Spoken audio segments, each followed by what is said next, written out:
Hey there, YouTubers. CJ Productions 1996 here. Today we have a pretty cool project. It's putting a ram ball into the 4Runner. This is pretty much the only thing that I want to do to it. I just painted the frame with 415. I wire wheeled it and etched it, and then I painted it. So 2 coats of that. So that's really good now. It looks mint underneath. So I wanted to add a ram ball to the dashboard.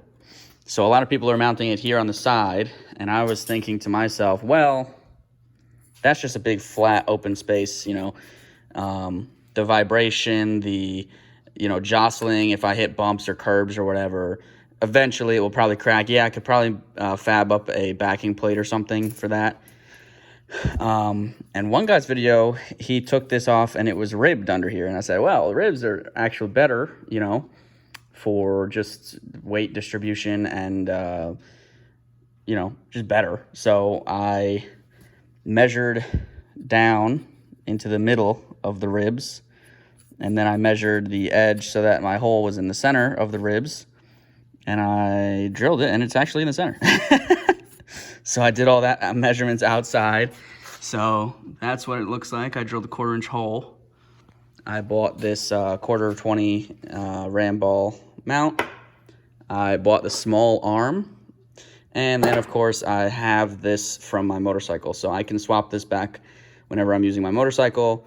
I really only use a phone mount if I have a GPS. I don't like to drive to work. It's a 5-minute drive, so I don't even bother to put it on there. But if I'm going somewhere I'm not too familiar with the area, I can now at least have my phone with directions on there, which is pretty cool. Or if I'm going like a long distance. So this is the bolt that I used, or I'm going to use. You had to grind inline parallel with the flats there of the hex so that it would fit in between those 2 ribs and protrude. And then I could screw this ball on there. And I think I'm going to put this on, lock tight, put the ball on, and then fill the ribs with JB Weld. I think that's my plan. So it'll even better spread out the load, give it some more rigidity. And I just have like 2 little tubes of JB Weld left. So I think that's it. I'll just cram a bunch of JB Weld into these ribs. All 3 of them, make it really nice and solid. I won't have to drill through JB Weld, and it'll kind of, lock this bolt in there. So it'll be a fixed stud. So let's hope I never have to take this out. And if I do, I'm screwed. But removal is pretty easy. You just gotta, there's videos on it. You pull the bottom off, and then there's 4 10 millimeters. You take those out, and then 1, 2, 3, 4, 5, 6, 7, 8, 9 little clips to take out the whole head unit, and then I just measured. It's not rocket surgery. So right now I will go mix up some JB Weld, and I'll throw it in there, and we will I'll be back with the final finished product. All right, guys, here we are. We have it secured in there.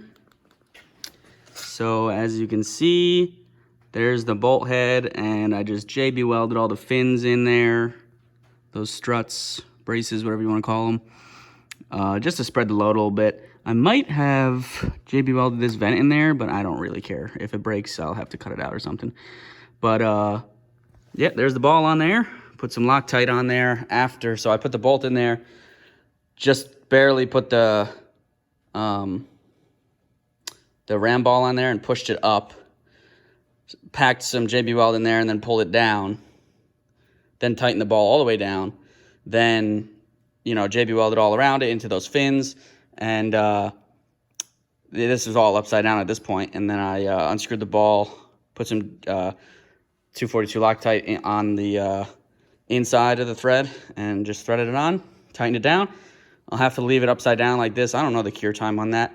I think it's like an hour or something on that JB Weld, but the full cure is like 24.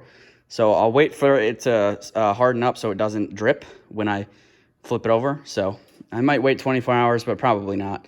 I might wait a couple hours. But yeah, if you guys have any questions, leave them down below. I'll film when it's in the 4Runner and when the mount is on it. So we'll be back with that. All right, guys, here it is mounted in the 4Runner. We've got it, the dash put back together, and the JB Weld is secured. It's been like a week, but I just threw my phone case in there because obviously I'm filming with my phone, but just to show you, you know, vertical, horizontal, over here, whatever, however you want. And I just threw my whole motorcycle setup into the small arm that I got. So it's got like the motorcycle vibration dampener, but I could take that off if I want. So pretty simple. It's just the ram ball there, and I think it's got more options than mounting it to the left where a lot of people mount it over there. I feel like those ribs under there are stronger than just this flat area. But yeah, I also did just put this blackout overlay also. But yeah, that is my phone setup now. Like I said, I don't really use my phone in the car like a GPS, but when I do, it's a pain in the butt to hold it, or if I'm going on a longer trip, I can always throw it up there. So yeah, thanks for watching, guys. If you got any questions or comments, leave them down below. Thanks for watching. Rate, comment, subscribe, and catch you guys next time.